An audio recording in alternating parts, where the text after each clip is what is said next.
heart to all you are, to all you are. Open my eyes, open my mind, open my heart to all you are, to all you are. Open my eyes, open my mind, open my heart to all you are, to all you are. Here we go. Oh, our love is on fire for you, God. Our love is on fire for you, God. We lift our voices higher. Our desire is found in all you are.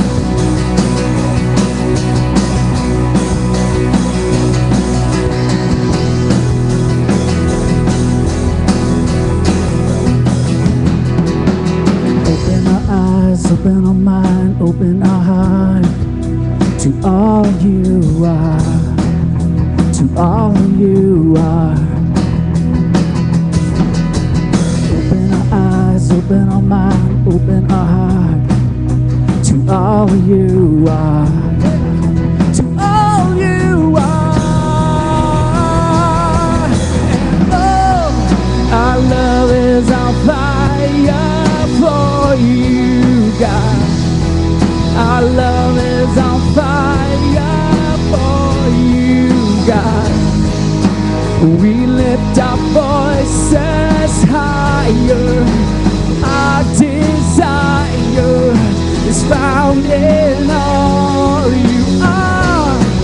Our love is on fire for you, God. Our love is on fire for you, God. And we lift our voices higher.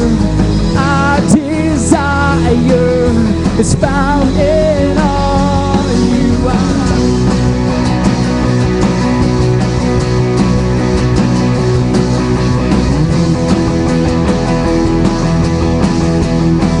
You are, you are, you are the Holy One. Come on. And you are the rising sun. You are the only one. And Lord, we praise you. You are the Holy One. Yeah, you are the rising sun. Oh, you are the only one. And Lord, we praise you. Now love is on fire for you, God. Our love is on fire for you, God.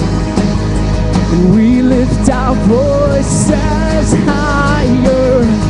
Our desire is found in all you are the Holy One. Come on. Yeah, you are the rising sun. Oh, you are the only one. And Lord, we praise you now.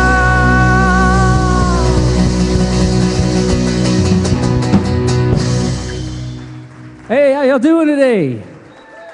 I know what you're thinking. Hey, that's not Jesse. He doesn't wear white shirts.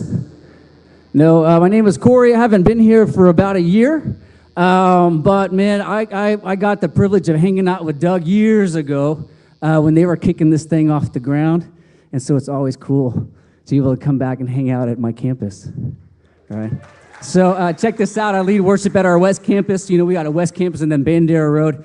And it's awesome because I get to see City Church all over the city of San Antonio. Let me tell you, man, we're all serving the same purpose. We're all serving the same God. We're all the same church. So I'm totally stoked to bring some of my friends from the West Campus and Bandera Road. Jesse's out at West leading worship there. And so you guys, we're just going to sing some songs together, right? But Humby tells me that you guys are getting packed, right? So it's really awesome to see all these people, all you guys coming in. But if you got some spaces in between you, you know, if you got chairs in between, go ahead and scoot in because I know people are coming in. Doug will be in the middle of us talking. People will still be coming in, all right? And they'll need a place to sit. So when you shake somebody's hand and give somebody a hug, go, hey, I don't mind sitting next to you a little bit closer. It's okay, man. We're all a family. We're going to sing some familiar songs and some unfamiliar songs. So we're just going to keep it going, all right? Y'all go ahead and welcome each other to this place.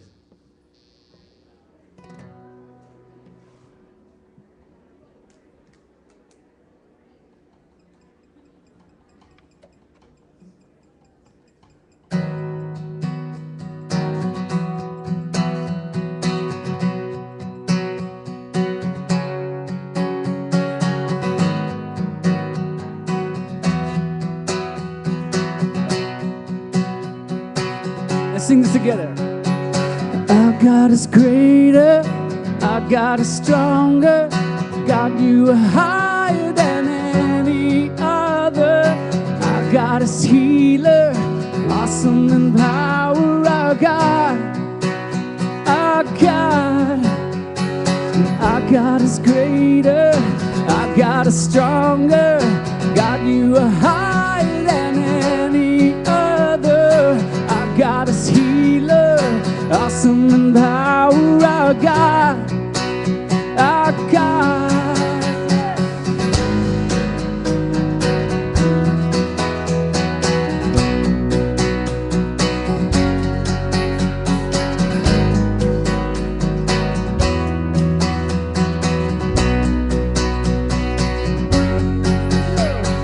Water you turn into wine, you open the eyes of the blind. There's no one like you, there's none like you.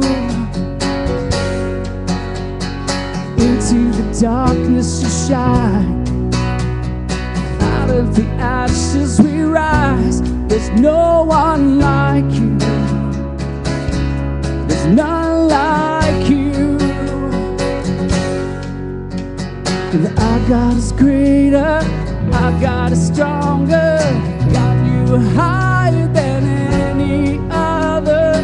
Our God is healer, awesome in power. Our God, our God,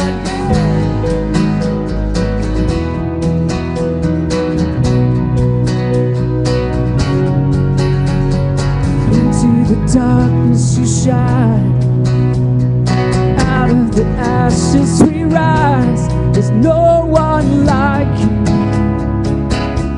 there's none like you.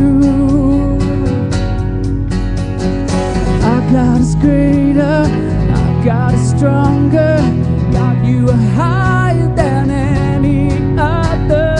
Our God is healer, awesome in power. Our God, our God, our God is greater, our God is stronger, God, you are higher than any other. Our God is healer, awesome in power. Our God, yeah. And if our God is for us, then who could ever stop us? And if our God is with us, then what could stand against? And if our God is for us, then who could ever stop us? And if our God is with us, then what could stand against?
stop us? And if our God is with us, then what could stand against?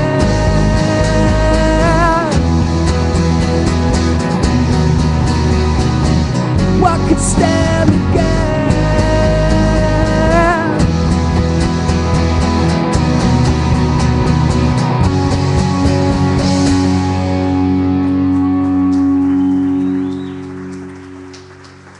Our God is greater, our God is stronger. God, you are higher than any other. Our God is healer, awesome in power. Our God, sing it out again. Our God is greater, our God is stronger. God, you are higher than any other. Our God is healer, awesome in power. Our God, and our God.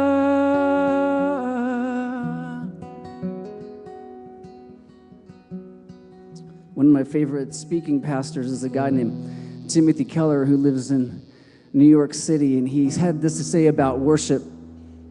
He said, it's not just through our prayers of petition that God brings healing to our lives, but through acts of worship, through our singing.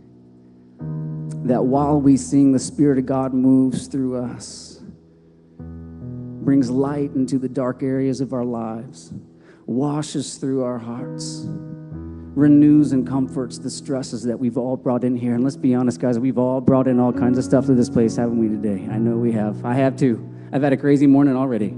All right.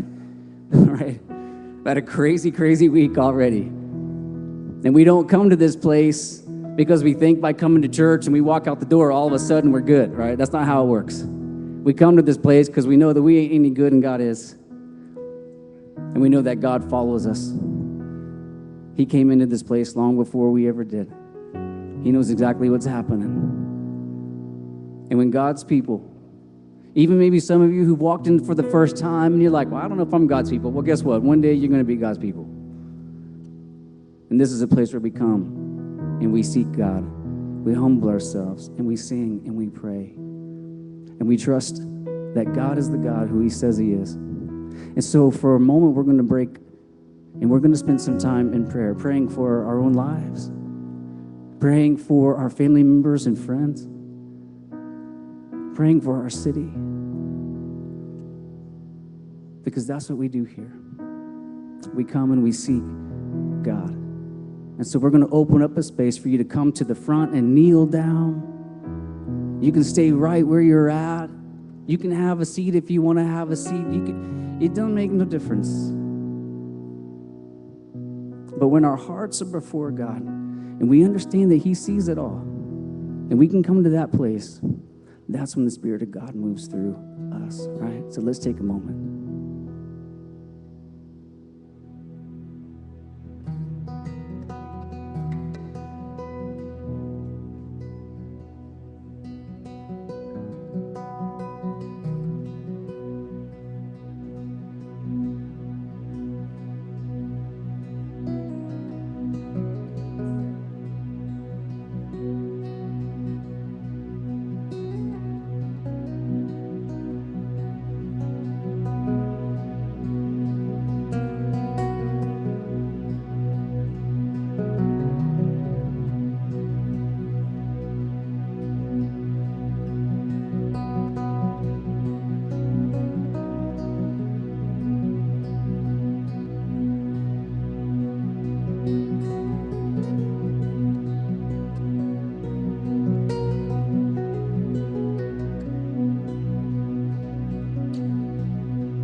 I will exalt you.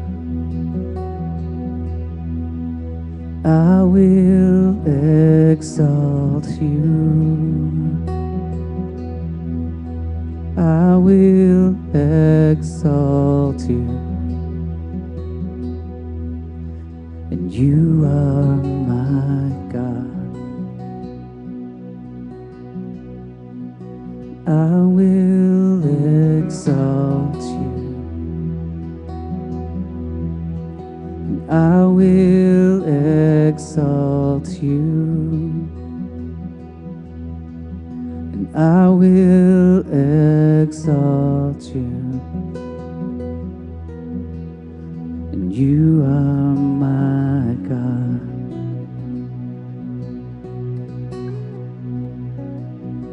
My hiding place, my safe refuge, my treasure, Lord, you are my friend and King, anointed one, most holy.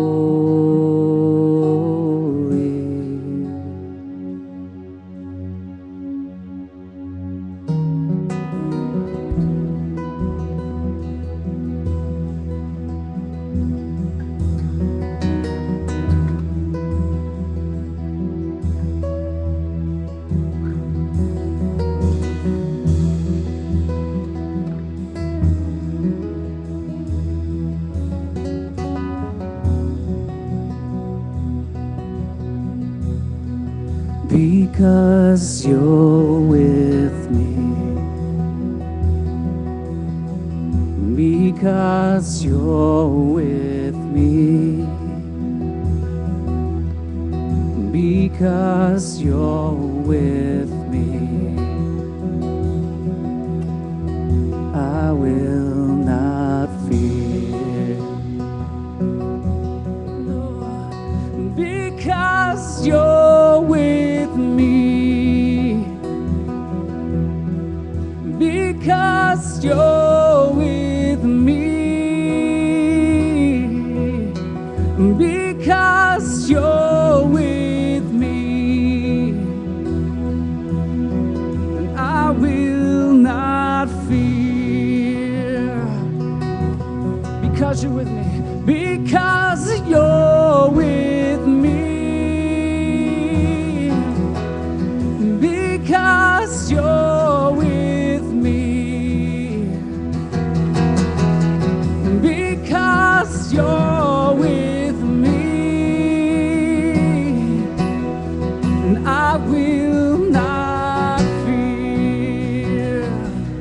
Hiding place, my hiding place, my safe refuge, my treasure, Lord, you are my friend and King, anointed one, most holy,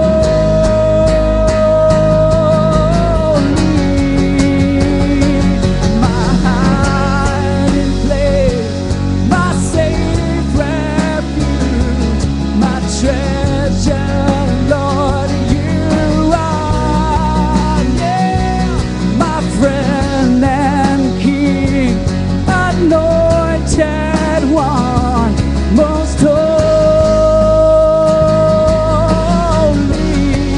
Lord, my hiding place, my safe refuge, my treasure, Lord, you are my friend and King, anointed one, most holy.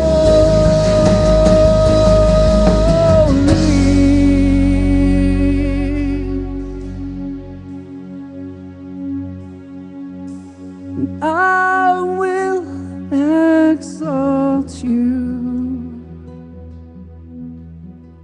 I will exalt you, and I will exalt you.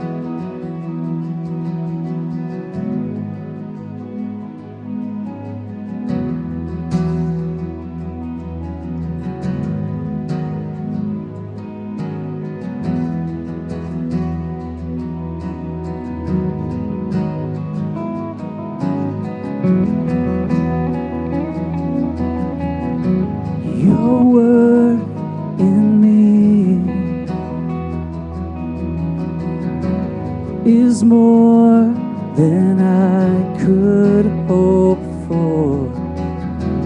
Come rest in me.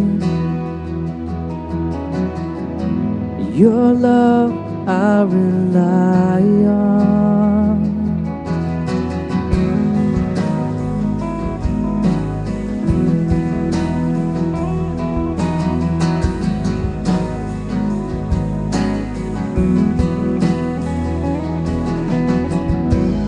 Your word in me is more than I could hope for. Come rest in me. Your love I rely on.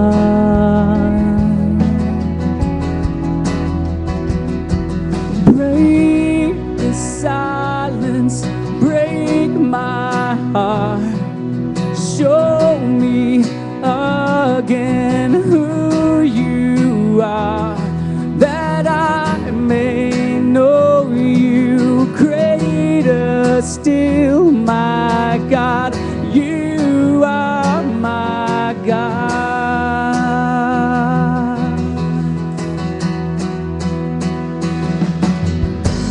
Lord, I confess my life is far from holy. Restore your will. Your mercy defines me. Oh, break the silence, break my heart. Show me again who you are, that I may know you greater still, my God. You are my God. Break the silence, break the silence, break my heart. Show me again who you are, that I may know you greater still, my God. You are my God. You reign, yes you reign, yes you reign, and you wash my sin away. Lord, you reign, yes you reign, and you wash my sin away. Lord, you reign, and you reign, and you wash my sin away.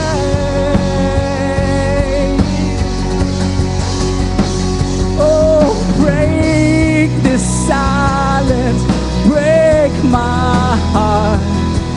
Show me again who you are, that I may know you greater still, my God. You are my God. Break the silence, break my heart. Show me again who you are, that I may know you greater still, my God. You are my God. Yeah.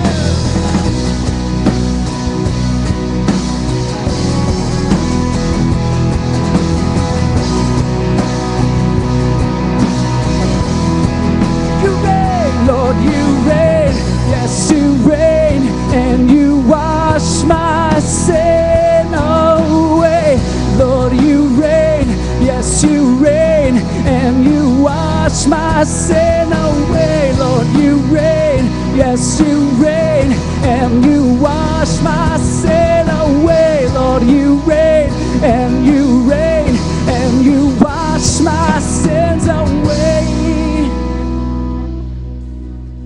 Oh, you wash my sins away. wash my sins away. You wash my sins away.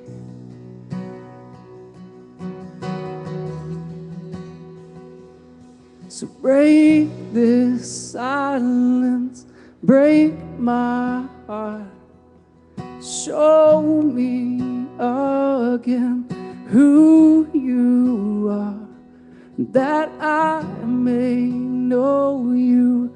Greater still, my God, you are my God.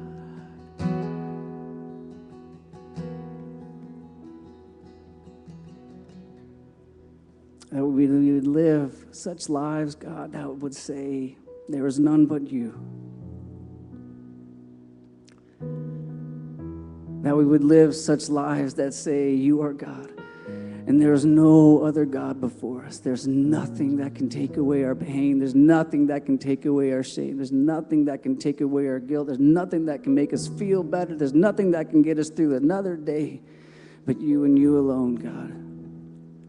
And we're going to keep coming back to this place until we get it right, knowing that you made us right so long ago, God.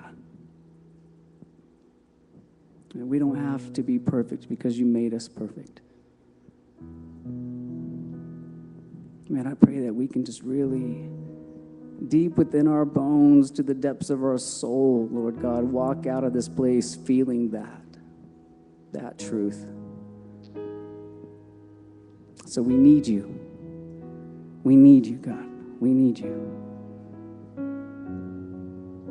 And we pray that in Jesus' name. Amen.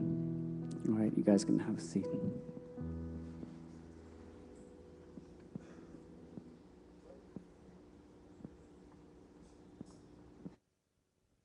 Hey, it's Sandrine, and welcome to this week's announcement. First, I want to give a big shout out to Corey. Thank you so much for joining us today, Corey. Give it up for him, you guys.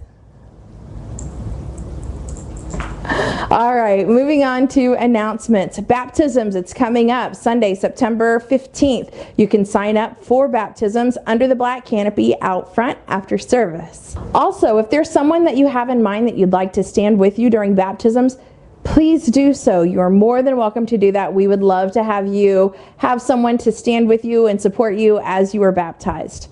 If you're looking for ways to get connected, we have lots of groups starting. We've got Divas, Step Study for men and for women, discipleship, and various city groups. If you're wanting to get connected, be sure to stop by the Black Canopy. Check out the information there. Okay, I think that's it. I will see you next week. Bye.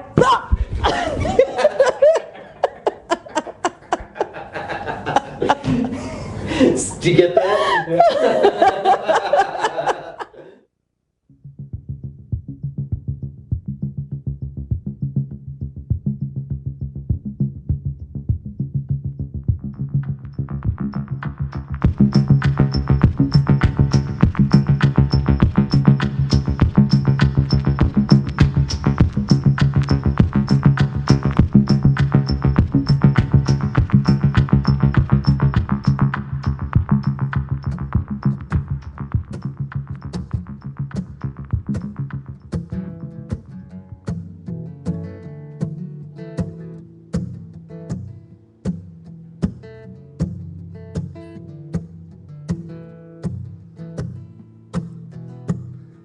White lips, pale face, breathing in the snowflakes, burnt lungs, sour taste. Lights gone, days in, struggling to pay rent, long nights, strange men. They say she's in the class 18, been stuck in her daydream. Been this way since 18, but lately it's a day, slowly seeking, wasting, crumbling like pastries. They stream the best things in life come free to us, and we're just under the underhand. Small gun through a couple grams. She don't wanna go outside tonight, And in a pipe, she flies to the motherland, sells her love to another man. It's too cold outside for angels to fly. Angels to fly.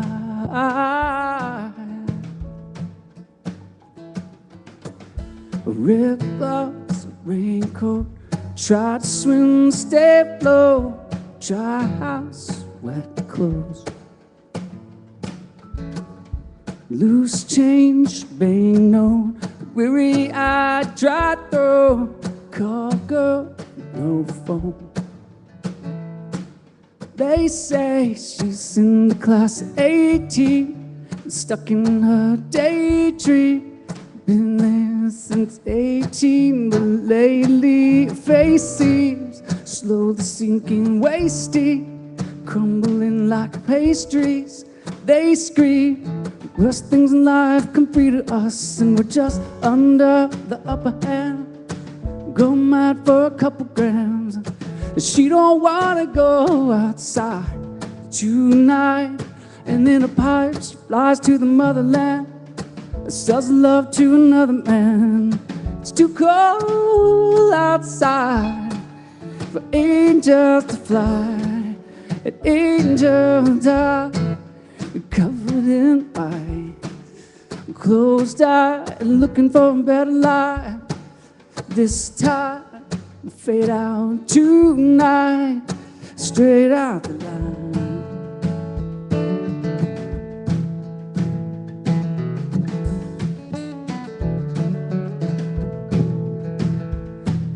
They say she's in the class 18, been stuck in her daydream. Been this way since 18, but lately her face seems slowly sinking, wasting, crumbling like pastries. They scream, the worst thing in life come free to us, and we're all under the upper hand. Go mad for a couple grams. We don't wanna go outside tonight. And in a pipe we fly to the motherland, sell our love to another man. It's too cold outside for angels to fly. Angels to fly. Angels to fly. Fly, to fly, to fly, to fly. An angel will die.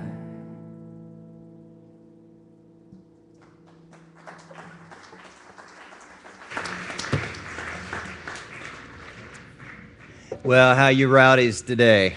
Doing good? Yeah, that's what I'm talking about. We're ready for some good times today at church. Also want to thank Corey for some good music and introducing our theme today. Yeah, thank Corey for that.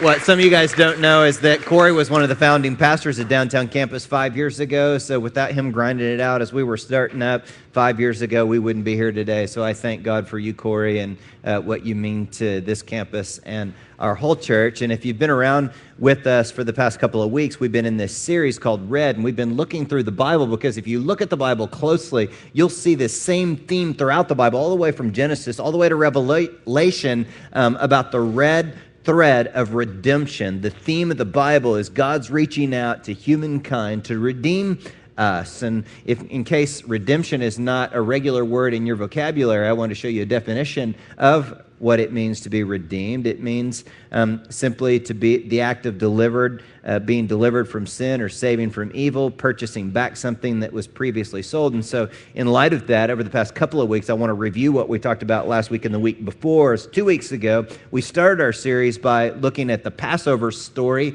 in which we saw that we're to remember our redemption. And a lot of us have worn these little red bands to remind us of our redemption. In case you didn't get one of those, you can probably grab one in the back. But then last weekend, we looked at the high priest in the Old Testament, and we saw that even his clothes, the thread in his clothing, was to show us and to reveal to us that Jesus acted on our behalf.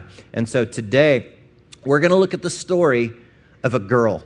And this girl is going to manifest in different faces as we look through the pages of the Bible today. And I want to thank a guy named Gene Edwards, and I want to show you a picture of his book called The Divine Romance that really helped me think through this in the way that I'm going to present it to you today. Also want to thank Emma Canco for the artwork that I'm going to use of hers, and you're going to see her artwork on the screens as we go throughout the service today. And I also wanted to thank and welcome my friends Chris and Micah Brinkman, who are going to help us tell the story today. So if you guys would welcome the Brinkmans as they come out for just a second here.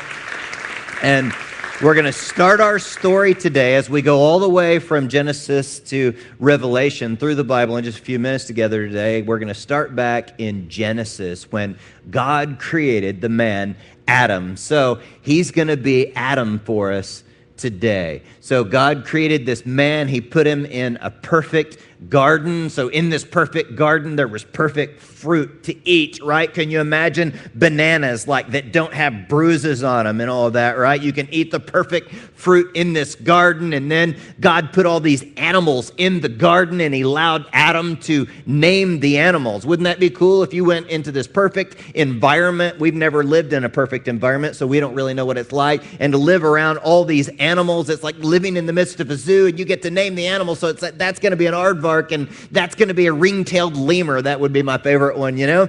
And so Adam had a good thing going on, and he had this close connection with God that was great, and the animals were great, and the fruit was great and all that, but there was something missing.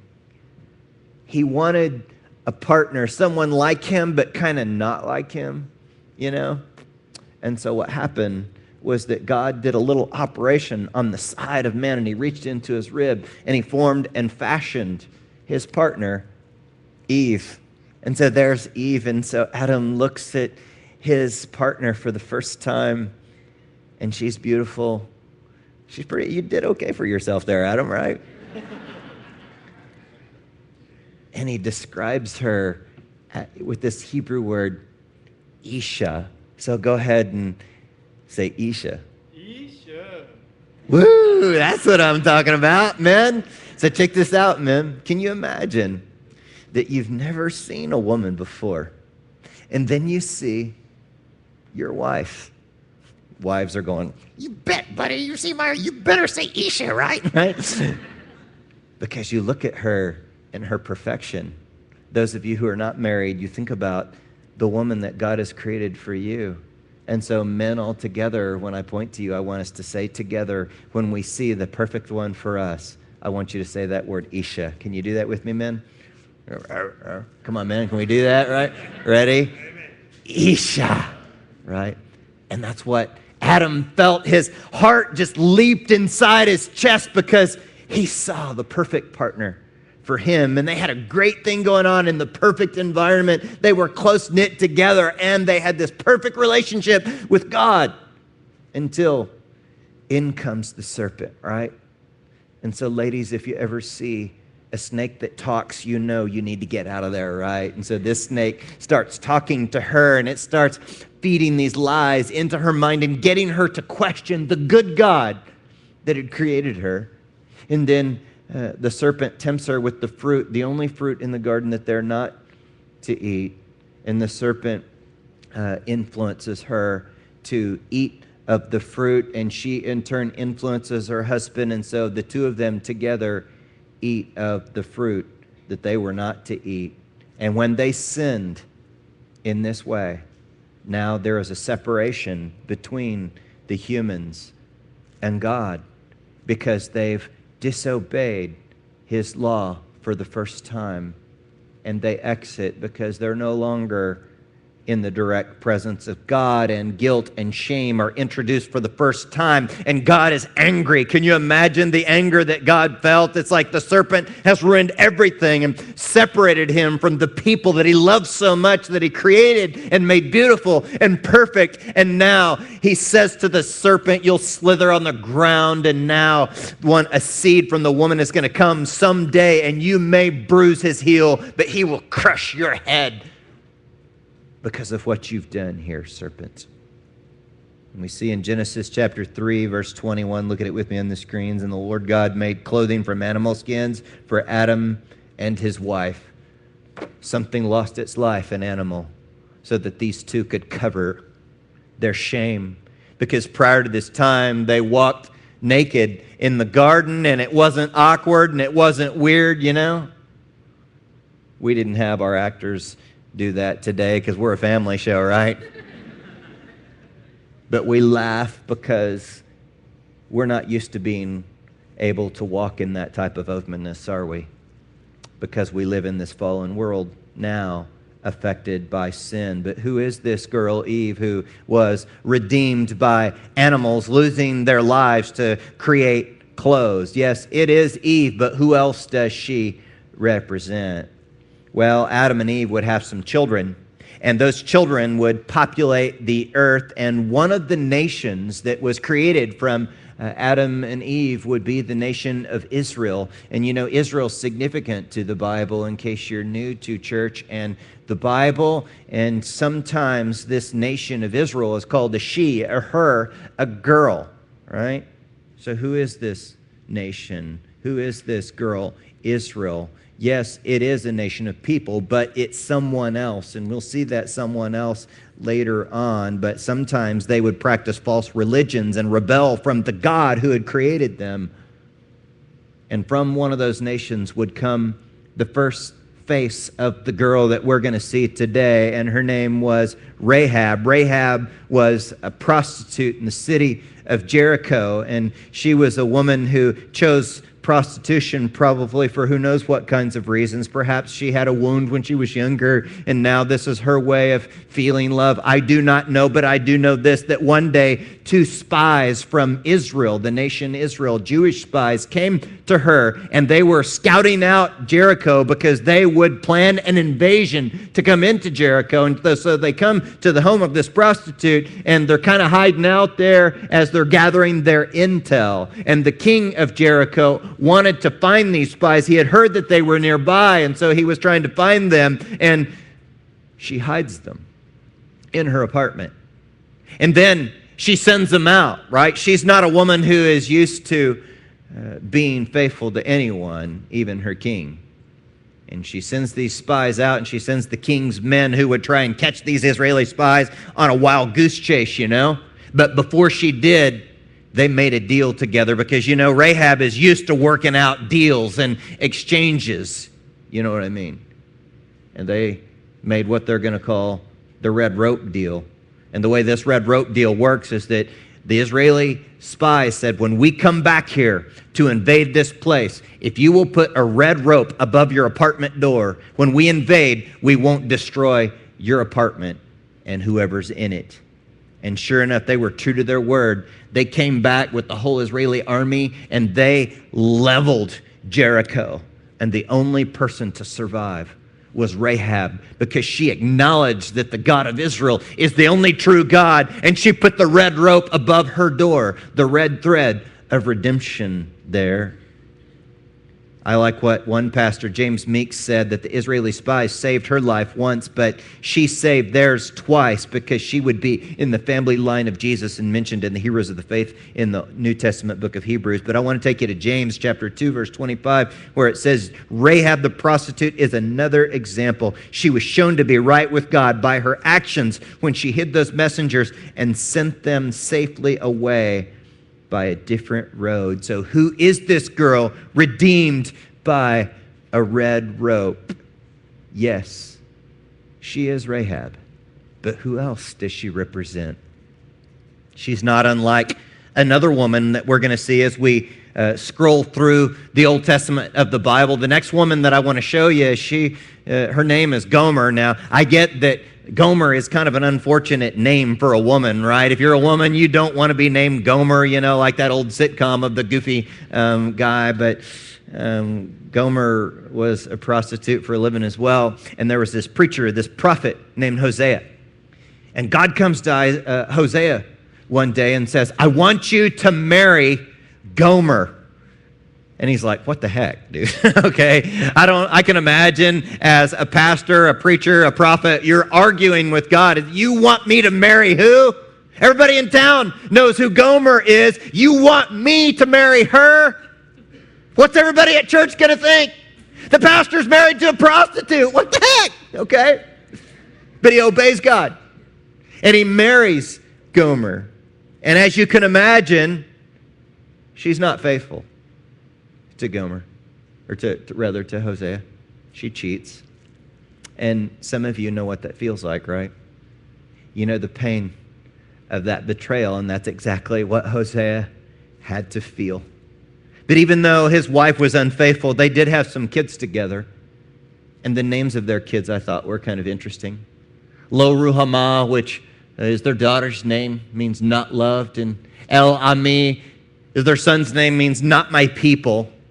Those are not on the, list of names that you want to name your kids. It sounds, not only do they sound like Klingon names from Star Trek, but who wants to name their kids stuff that means not loved and not my people, But this is the reality of Hosea and his marriage and his situation. But as Gomer continued to try and cheat, she would put herself out there, and the Bible says she would chase after her lovers. Have you ever seen someone when they're hungry like the wolf, like that song, and they're pursuing and they're out there looking, and the Bible tells us that God put a spiritual thicket around her. And she was frustrated as she would look for her other lovers outside her marriage. And so perhaps if you're in a relationship with someone in your family that's pursuing things they shouldn't, you pray the spiritual thicket, the hedge of protection around them. But here's what happened with this wayward wife as she's away pursuing things that were far from her home and family and husband. She's taken gently to the desert, and she's spoken to there in a very tender and gentle way. And Hosea says to her, "You will call me husband, not just master." And he brought her back and asked her to no longer prostitute herself out and pursue those other lovers. And we check in with the story in Hosea 3:2, where Hosea says, "So I bought her back for 15 pieces of silver and 5 bushels of barley and a measure of wine, redeemed." She's purchased back to her husband, right?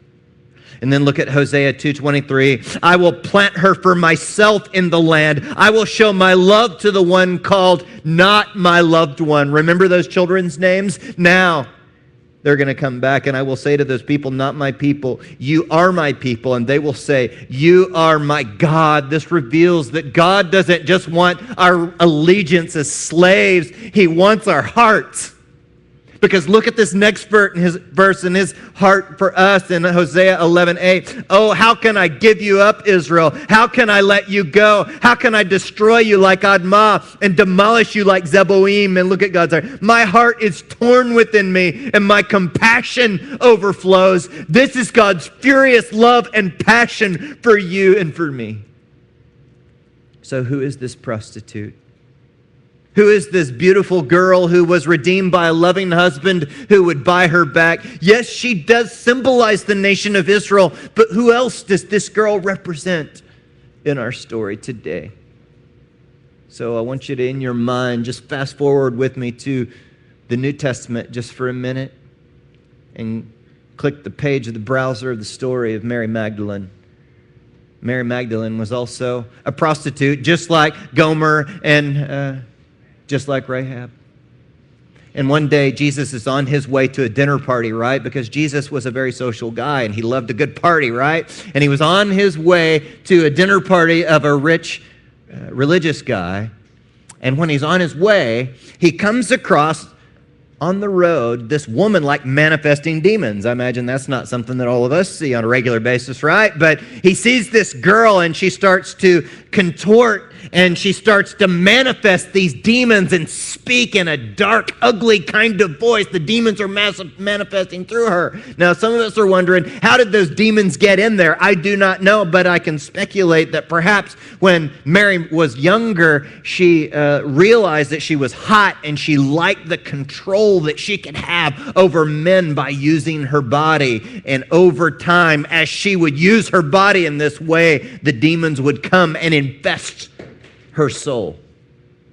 Well, Jesus looks at her, and he doesn't just see the demons that are there, 7 of them to be exact. He looks through them, and his eyes can pierce into her heart and see the girl.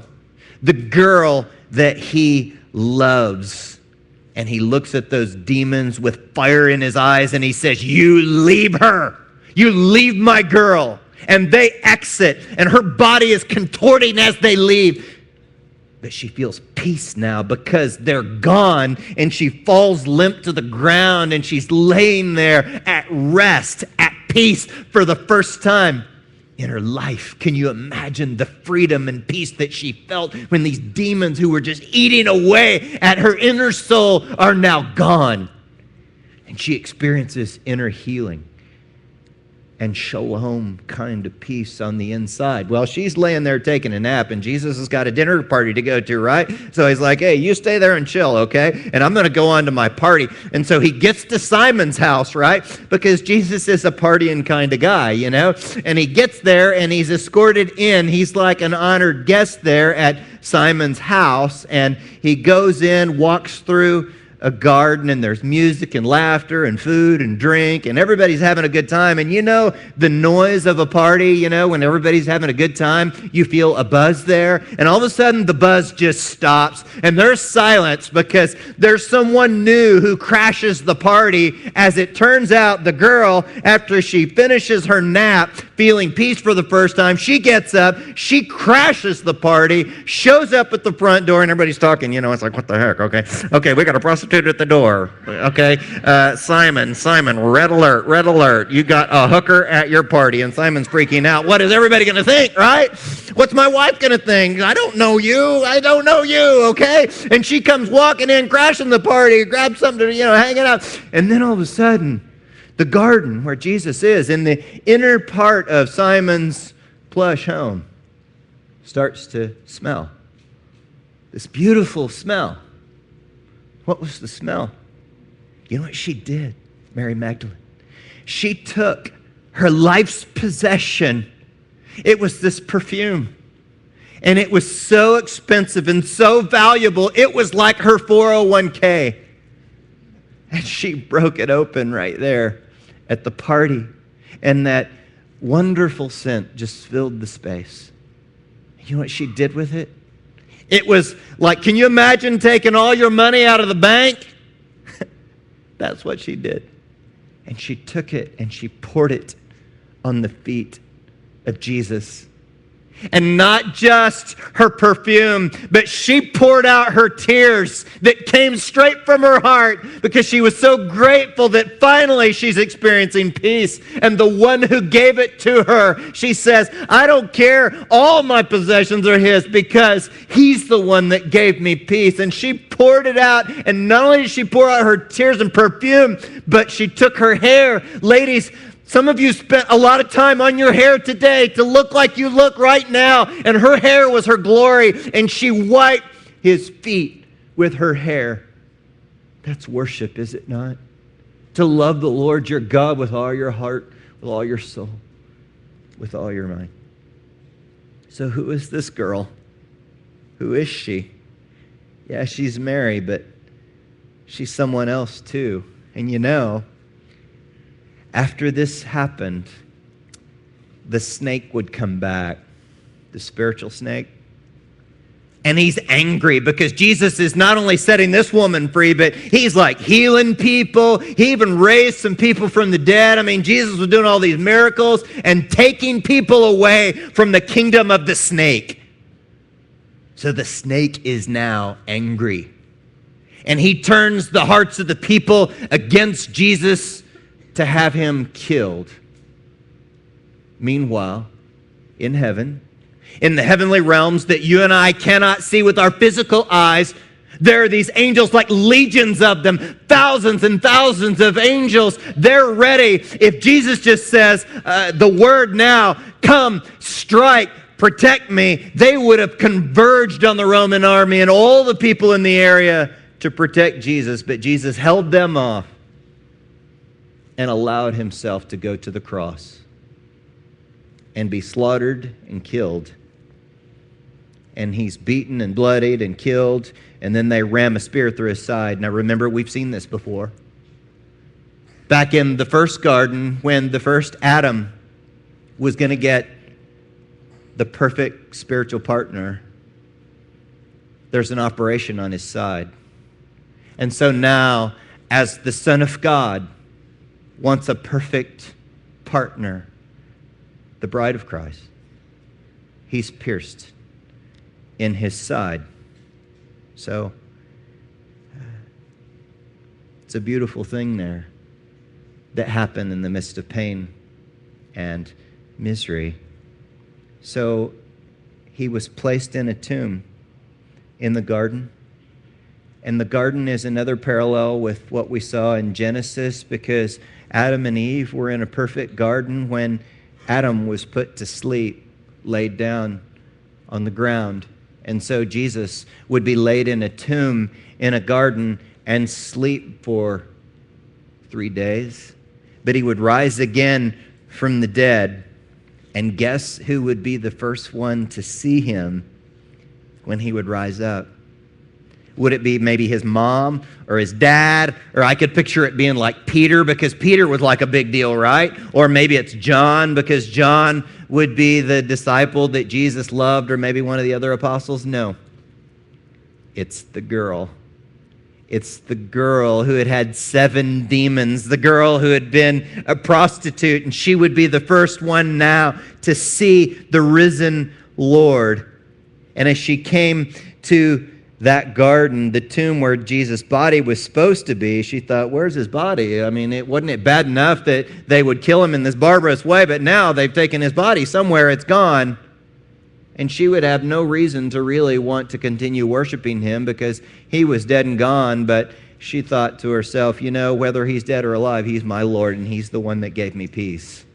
And so I'll worship him. And can you imagine her surprise and her joy as she sees the risen Christ? She's the first one to see the risen Christ. And if you fast forward to the end of the Bible, you'll see the girl again.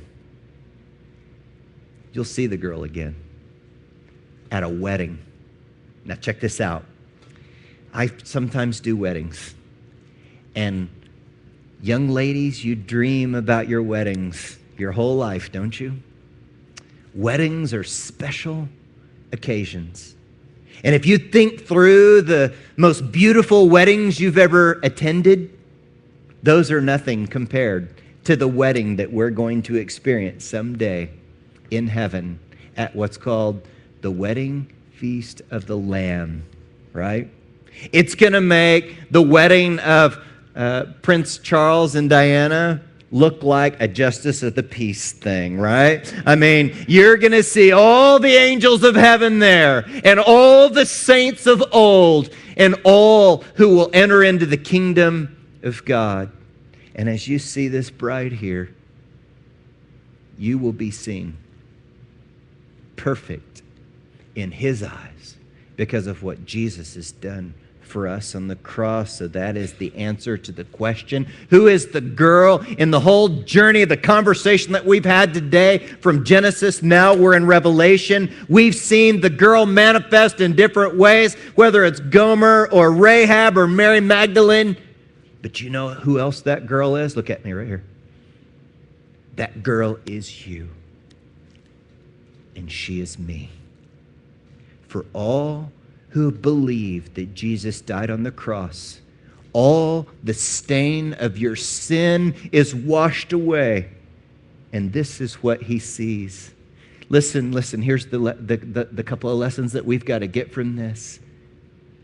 Is that when we look at other people, we've got to see them like he sees them. He looks through the exterior. He looks through their view on whatever ordinances happen in San Antonio, right? And he sees the girl, right? And we've also got to learn that we bow before him and we wipe his feet with our hair, our glory, because of what he's graciously done for us. Now, here's the thing that I need to kind of point out and deal with, is that perhaps you came to church today and you have all your life felt very far from God. Perhaps you did things last night that God's not into that, okay?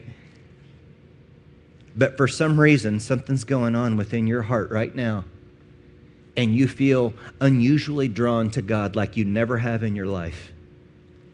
You know what that is? It's God wooing you, drawing you to himself, to have love relationship. See, all your life, you thought it was just jumping through religious hoops and doing what your grandma told you to do, you know? No. It's about love relationship with the living God. And if you would like to begin a relationship with him right now, we can arrange that. We can do it through a simple prayer. So with that in mind, how about we bow for prayer now? Heads bowed, eyes closed. And if you would like to begin a relationship with Christ right now, you can do it through a simple prayer. The words that I'm going to pray and have you repeat with me are not magical or mystical. Really, what's most important is the attitude of your heart. But if you would like, you can just pray this right now, just between you and God. You don't even have to say it out loud because he reads your heart. Just pray, God, I know I've sinned. I know my sin has separated me from you. But God, the best I can get it in my head and in my heart, I believe that Jesus Christ died and shed his blood on the cross willingly to pay for my sin. Thank you, God, for bringing your peace into me. If you just prayed that prayer to begin a relationship with God, while everyone else continues to keep their eyes closed and heads bowed, I want you to just look up here at this bride. Just look at her. Just look right at her. You look at her. And though you may feel stained and dirty, I want you to look at how God views you. Beautiful, perfect, clean in his eyes. As we continue in prayer, there are others in the room that are Christians, Christ followers. You've prayed that prayer before at some point in your life and spent some time on spiritual sabbatical maybe. Straying from God, chasing after your lovers, and you know better. But maybe today would be a turning point for you where you say, God, I just want to come back and start walking with you and receive your forgiveness, and you feel slimed by what you've done. But if you would pray today and say, God, I want to come back and walk with you. I don't want to stray and pursue my lovers anymore. God, you're my lover, and I love you, and I want to walk with you. If you just prayed that, I want you to look up at her, the bride here. Look, this is how he sees you. Perfect, beautiful, without stain. And I want you never to forget it. That's how he feels about you. God, thank you for each one. Some who have come to you for the first time, and others who have been your children that have strayed. And God, a lot of us have not strayed away, but it's a great reminder. It's a great reminder. And those of us that have not been straying, we've been walking with you the best we know how, but we're just so grateful. And we never take for granted what you've done and how you see us. And we long for that day, God, when there's no more pain or suffering or tears, the day of the wedding feast of the Lamb, when everything's made right. And we experience ultimate peace, and we don't have to deal with the realities of sin and pain and suffering in this world any longer. But we will be ultimately, spiritually, physically, emotionally, and in every way in complete connection with you. And we long for that day to your glory.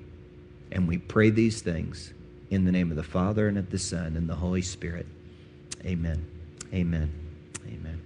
would you guys join me in thanking my friend Micah Brinkman, who was willing to put on that wedding dress today? Isn't that a beautiful picture of what God has done for us? Well, as we wrap up today, just a couple of things that I need to remind you about. One is that our prayer leaders are going to be here at the front on either side of the stage to pray with you should you need to pray with someone after the service today. Also, I want to remind you about baptism, and that if you just prayed to begin a relationship with Christ today, the next thing you do in obedience to Him in the next act of worship is to be baptized, to show to everyone else that you're a follower of Christ. And when you're baptized, it's like going under the water, represents like a liquid grave where you're buried with Christ in baptism. And then when you're raised up out of the water, it represents you're raised to walk this whole new life with Christ. And so if you would like to be baptized next Sunday, we're going to have baptisms right here in the theater. You can sign up in the back there. Also, if you would want someone to stand with you at your baptism, perhaps it's someone who invited you to church or helped you along in your spiritual journey, or just someone special to you, you can certainly sign them up to stand with you at your baptism next Sunday. Sound good? Okay, so one other thing I need to remind you about. If you're not a Christian, don't buy into all this, but you just come as a guest or whatever, we're really glad you came. And the worship through financial giving is not necessarily something that we're trying to pressure you into or whatever, but you got to understand the reason that Christ followers give is because what's been given for us. We don't give to gain His love. We give because He's already given us love, He's given us like His life. And so for us to want to give financially, man, it's not a big deal. In fact, we get joy out of it. We're not like saying, no, God, you can't have that. No. We say, hey, how much should we keep? Because we want to pour out our hearts and our lives and our resources. You have an envelope probably in your seat. If you would grab that envelope, you can put your form of giving in it, drop it in the offering box in the back. Others like to give at the giving kiosk in the lobby. Others like to go to citychurchdowntown.com and give electronically in that way. However you give, man, we're so grateful for your investments here. If you noticed, the theater is getting a little full at 11:30. 2 weeks ago, there were over 1,000 people at all three of our services, both in the theater and in the little video overflow cafe next door, as well as the children, all of us. And so if the 1 o'clock time frame would work for you and your schedule, you may want to try that service. Also, if you're comfortable to worship in the video cafe next door, that's cool too. But we just want to make sure and serve you and make sure that you're here at church experiencing what God is doing in and through our church. So we're glad you're here. Go ahead and stand up with me. Join hands with people next to you and let these words land on you as you guys are about to take off. My dear brothers and sisters, as you leave this place, may you not be like those who gossip, whisper, and judge. But when you look at other people, even the people around you that are struggling, may you see the girl. May you see what God sees.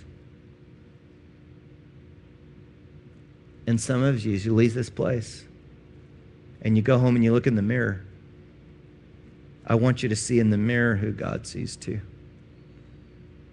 And as God has given you grace, you can give yourself some too. So as you go from this place, go free, at peace, at rest, knowing how He sees you.